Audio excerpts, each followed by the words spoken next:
Congolaises et Congolais, mes très chers compatriotes, 30 juin 1960, 30 juin 2022, 62 ans que notre pays, la République démocratique du Congo, commémore chaque année son accession à la souveraineté nationale et internationale avec la même ferveur dans la marche vers le développement intégral tant souhaité par tous. Le 30 juin 1960, cette date illustre, gravée de façon indélébile dans nos cœurs, est l'aboutissement de longues années de lutte sans relâche. Loin d'être un simple rituel, elle marque le couronnement historique des efforts inlassables de nos pères fondateurs, parmi lesquels Joseph Kasavubu et Patrice Emery Lumumba, dont la lutte que nous sommes appelés à pérenniser visait notre liberté et notre responsabilisation collective à prendre en charge notre propre destin, comme l'exprime si bien notre hymne national. Il s'agit d'un appel, un engagement pour chacun de nous à travailler pour rendre effective notre profonde aspiration à l'émancipation, à plus de démocratie et au progrès social en tant que peuple. Mes très chers compatriotes, le contexte dans lequel nous célébrons aujourd'hui cette date mémorable est particulier à bien d'égards. La restitution des reliques de notre Premier ministre et héros national, j'ai cité Patrice Emery Lumumba, longtemps réclamé par notre peuple, permet de lui rendre un hommage mérité à travers des obsèques dignes de son rang, un deuil conforme à nos coutumes et traditions et de nous réconcilier ainsi avec l'histoire. À ce propos, je me réjouis des regrets exprimés par le roi Philippe de Belgique le 8 juin 2022 sur l'esplanade du Palais du Peuple. En effet, avec des mots forts et profonds, il a dénoncé le régime colonial basé sur l'exploitation, le qualifiant de système pernicieux ayant honteusement terni l'histoire de la Belgique. Je me réjouis également des mots courageux prononcés le 20 juin dernier à Bruxelles par M. Alexander De Croo, Premier ministre, pour présenter les excuses officielles du gouvernement belge sur la manière dont son pays avait pesé sur la décision de mettre fin au jour de Patrice Emery Lumumba. Par ailleurs, pour compléter l'histoire glorieuse et héroïque des pères de notre indépendance, j'ai décidé, en date du 9 juin 2022, d'élever Joseph Okito et Maurice Mpolo, les deux compagnons d'infortune de Patrice Emery Lumumba, au grade de grands officiers dans l'Ordre national et héros nationaux Kabila Lumumba. Mes très chers compatriotes, parlant de notre coopération bilatérale, en dépit des écueils qui ont émaillé notre parcours, la restitution officielle à notre pays par la Belgique du masque Kakungu du peuple Soukou augure une nouvelle ère et marque la dimension éminemment culturelle de cette nouvelle étape de la coopération belgo-congolaise. Cette restitution déclenche un véritable processus de réappropriation de notre patrimoine culturel et par là de notre identité. 62 ans après, la Belgique et notre pays sont désormais déterminés à se tourner résolument vers l'avenir et à écrire un nouveau chapitre de leur histoire afin de transmettre à la nouvelle génération une mémoire collective pacifiée. Mes très chers compatriotes, la célébration de ce jour a lieu dans un contexte sécuritaire particulièrement préoccupant qui affecte notre existence en tant que nation. Comme nous le savons, notre pays fait face à une énième agression de la part du Rwanda qui agit sous couvert du mouvement terroriste M23 et ce, en violation de tous les accords et traités internationaux. À ce sujet, garant de l'unité et de la cohésion nationale, je réitère mon serment constitutionnel de maintenir l'indépendance et l'intégrité territoriale et de sauvegarder l'unité nationale. Je rassure le peuple congolais. dans toute sa diversité, que je ne ménagerai aucun effort pour que la paix et la sécurité soient rétablies et que les agresseurs soient repoussés hors de notre territoire. Dans le même sens, j'appelle chacun de nous à considérer l'intégrité de notre territoire comme une question vitale pour laquelle nous n'admettrons ni transaction ni compromission. C'est ici le lieu de rappeler que notre option pour la paix et notre sens de relation de bon voisinage ne constituent pas une faiblesse. Les Congolais, peuple épris de paix et de justice, n'accepteront aucunement d'être agressés constamment. Pour imposer cette paix que nous appelons de tous nos vœux, nous userons de toutes les voies de droit nous reconnues pour que le peuple congolais vive définitivement dans la paix et la quiétude sur son sol. Mes très chers compatriotes, la paix et la sécurité nationale demeurent pour nous la priorité absolue. La République démocratique du Congo, notre pays, a déjà payé un lourd tribut, avec près de 10 millions de morts, ainsi que plusieurs millions d'autres personnes déplacées à la suite des atrocités commises par les forces d'agression, les forces négatives et les autres groupes terroristes étrangers, appuyés par des puissances extérieures. Pour mettre fin à cette situation, nous avons résolu d'orienter nos efforts vers le double front diplomatique et militaire. Sur le plan diplomatique, il est important de noter que tout au long de son cheminement, et grâce aux actions spécifiquement entreprises tant au niveau de l'Organisation des Nations Unies qu'à celui des organisations régionales dont il est membre, notre pays a pu obtenir un soutien diplomatique se traduisant notamment par la dénonciation et la condamnation des auteurs de l'agression dont la République démocratique du Congo est victime.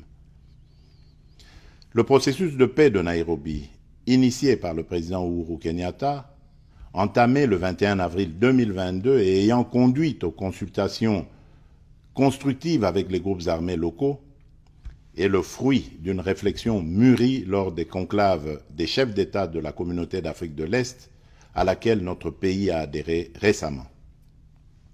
Ces consultations s'inscrivent dans le cadre du volet politique de la mise en œuvre du communiqué du deuxième conclave des chefs d'État en vertu du traité d'établissement de la communauté d'Afrique de l'Est. C'est dans cette même perspective qu'il convient de placer le déploiement d'une force régionale dans la partie est de notre pays en appui à nos forces de défense et de sécurité, composées de troupes de certains pays amis, membres de la communauté, afin de contribuer à l'éradication définitive des violences et de l'insécurité. J'ai exigé et obtenu que le Rwanda n'y participe pas, en raison de son engagement aux côtés du groupe terroriste M23. Dans le prolongement des efforts fournis pour le renforcement de l'autorité de l'État sur l'étendue de la République, j'ai mis en place le programme de désarmement, démobilisation, relèvement communautaire et stabilisation, PDDRCS en sigle, pour répondre aux attentes des milliers de combattants des groupes armés congolais ayant déposé les armes. Dans ce cadre, je réaffirme qu'aucun cahier de charges portant sur l'intégration automatique dans les forces de sécurité ou sur les demandes d'amnistie pour des crimes imprescriptibles ne sera accepté. À ce sujet, j'en appelle à tous les autres groupes armés nationaux de s'engager sans retenue dans le processus de Nairobi et d'adhérer ainsi au programme DDRCS. Le gouvernement congolais, particulièrement au sujet de l'accord cadre d'Addis Abeba, au regard de différentes évaluations faites lors des réunions de haut niveau, a démontré sa volonté légendaire à travailler pour la paix et la sécurité collective dans la région en respectant ses engagements, ce qui n'est pas le cas pour d'autres. Mes très chers compatriotes, sur le plan militaire, l'état de siège que j'ai proclamé en application des dispositions pertinentes de notre Constitution et dont les résultats sont de plus en plus palpables au-delà des évaluations à venir, répond à l'impératif de paix et de sécurité évoqué plus haut. Il a permis de démasquer les véritables ennemis de notre pays. En effet, depuis sa proclamation, l'administration militaire des deux provinces a concouru non seulement à la neutralisation et à la reddition de plusieurs centaines d'éléments des groupes armés, mais également à la récupération des armes ainsi qu'au démantèlement de plusieurs réseaux de trafic illicite d'armes et de minerais.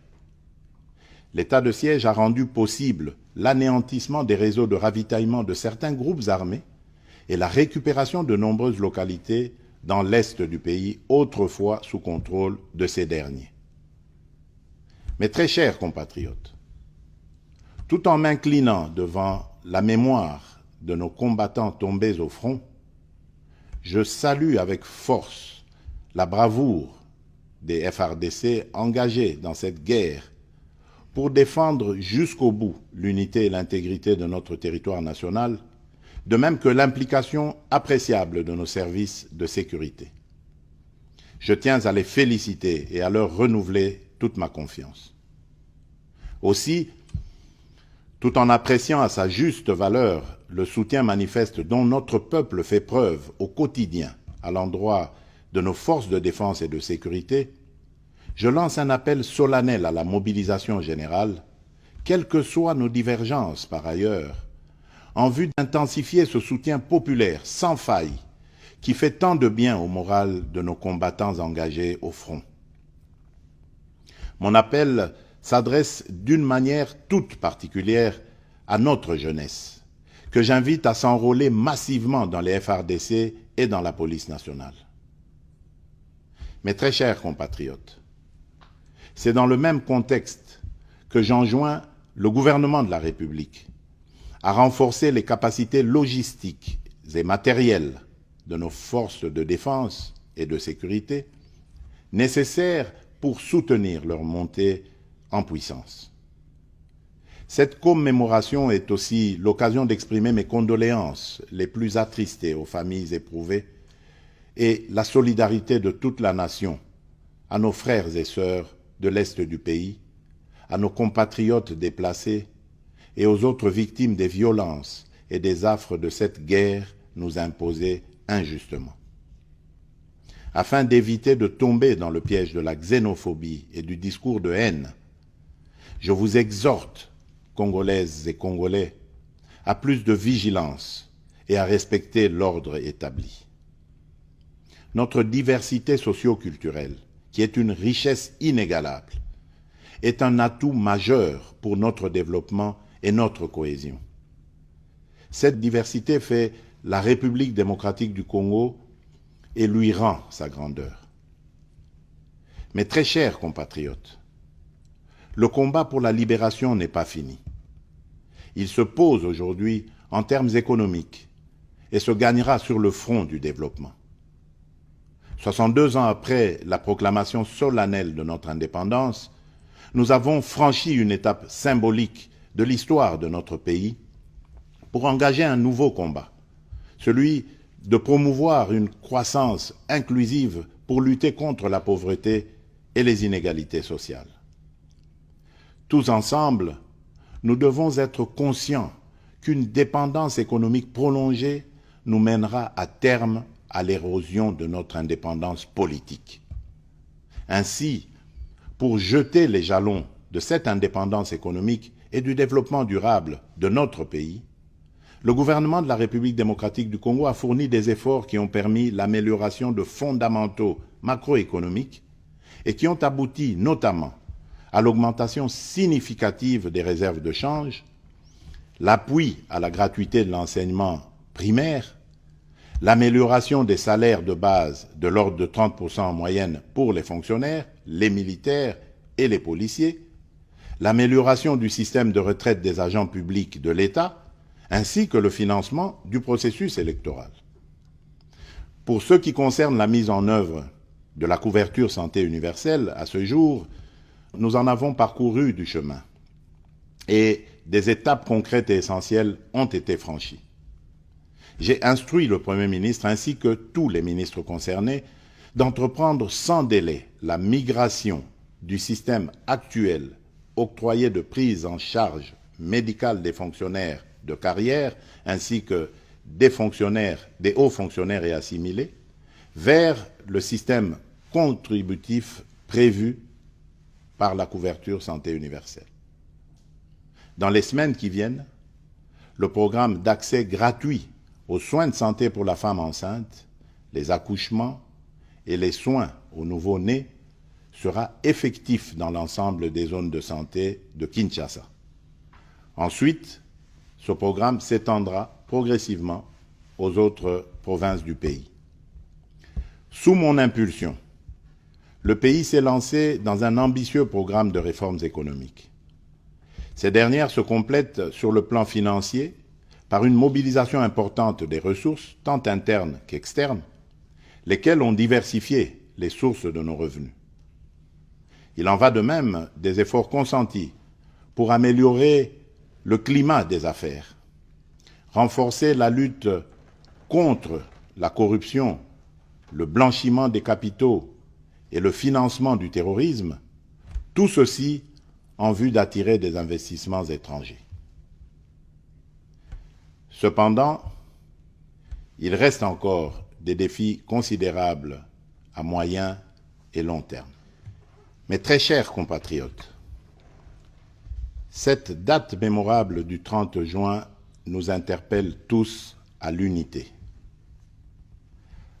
Par-delà nos diversités de tous ordres, et au regard des menaces et autres velléités dont le pays est victime, ce 30 juin à la saveur si particulière est une date qui doit absolument nous rassembler, symboliser et galvaniser notre serment de vivre ensemble, unis par le sort et dans l'effort, serment que nous avons hérité de nos pères fondateurs et que nous devons, à notre tour, vertueusement transmettre aux générations futures. En restant sur la voie de la sagesse héritée de nos pères fondateurs, continuons à bâtir notre grand et beau pays, la République démocratique du Congo, cette belle terre hospitalière et bienveillante qui fait battre continuellement la chamade à nos cœurs, pour ainsi donner une allure forte à notre existence collective, à notre destin commun et à notre unité nationale. Bonne et heureuse fête de l'indépendance à toutes et à tous.